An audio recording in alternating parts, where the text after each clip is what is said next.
everyone, Miss Jean here again. Are you ready to hear more of our multi-part mini-adventure series called Little Fires? Well, in our last episode, things at Discovery Mountain Academy weren't exactly going smoothly. Some students and staff were experiencing an overload of negative words. And now a fire has flared up just outside Miss Simon's history classroom window. Some students are worried they might even have to evacuate the school.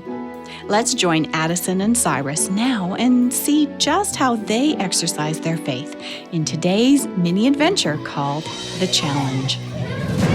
Cyrus, what should we do? No one's taking care of the fire. I know, Addison, and it's moving fast, too. Where's your dad? I don't know. Miss Simon went to tell him about the fire. Do you think anyone's called the fire department yet? They must have, right? Oh, look at those flames crawling up the hill. It's spreading in every direction. Yeah, it's definitely getting out of control. Hey, everyone, let's just hang tight. Miss Simon said she'd be right back. Oh, what's taking so long? She'll be here. I can't believe Mr. Enderby took off like that and left us with a blazing brush fire. The whole school could burn down. Seems pretty irresponsible to me. DS isn't gonna like this. Enderby will probably lose his job, don't you think? Probably. Isn't that what he deserves? I'm back. Does DS know that Mr. Enderby did this? Watch what you imply, Addison. I just saw what happened. Mr. Enderby was racing to get a fire extinguisher, and in his hurry, he fell and hurt his leg. Oh, man, I'm sorry. Oh, me too. Will he be okay? I'm not sure how badly he's injured, but as for the fire, DS is on his way outside right now. Hey, look, here comes my dad now.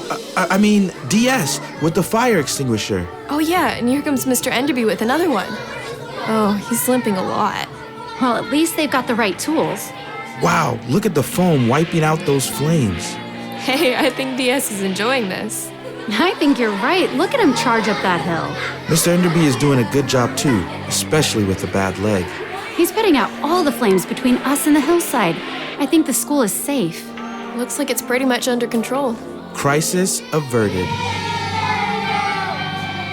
Yes, I'd say that fire's history. And speaking of history... Time for our history test? Cyrus, seriously. No, I think we'll postpone the test. Instead, I want to continue our conversation from earlier. Uh-oh. We were talking about how the Bible has a lot to say about the words that we use. And one story stands out in my mind that shows just how powerful our words can be. Which one, Miss Simon? Have you ever read the story of Abigail and her husband Nabal? Oh yeah, didn't David camp on his land or something? That's right. David and his men stayed on or near Nabal's property. And they protected his sheep, right? Correct. His flocks and servants. Nabal was a very wealthy man who owned thousands of sheep and goats. But didn't Nabal get mad at David? He got very angry when David sent some men to politely ask him for food because David and his men were starving. But Nabal's words were cold and heartless. What did he say?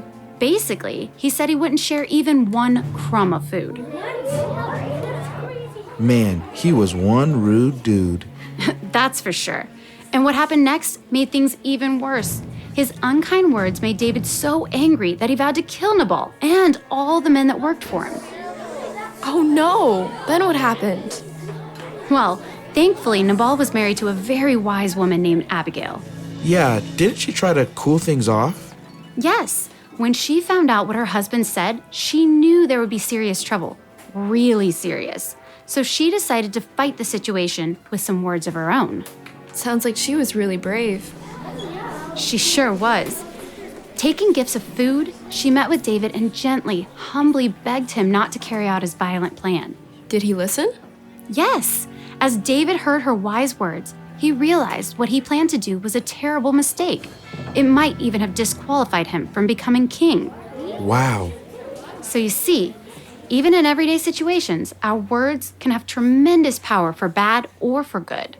Yeah, that's for sure. So class, my question is, are you up for a challenge?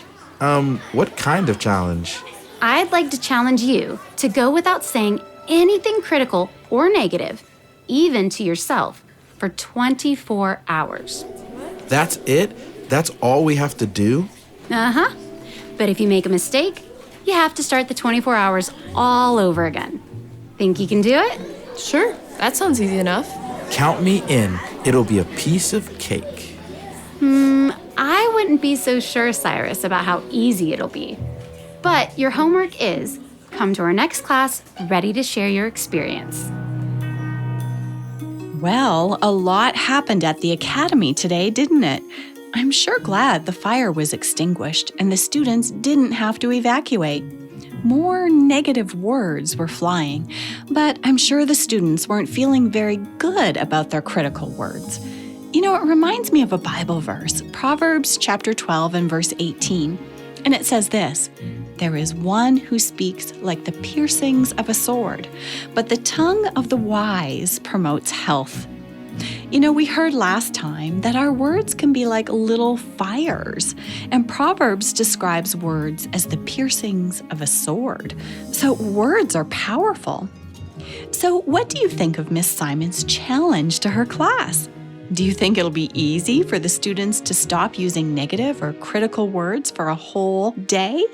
And do you think someone else may take the challenge as well? Perhaps a certain fiancé to Miss Simon? Well, you might even want to try the challenge yourself. We'll see you next time for episode 3 of this multi-part mini-series called Little Fires. I'm Miss Jean, and you've been listening to a mini adventure in Discovery Mountain, where the air is clear enough to hear your imagination, and where every day is an exercise in faith.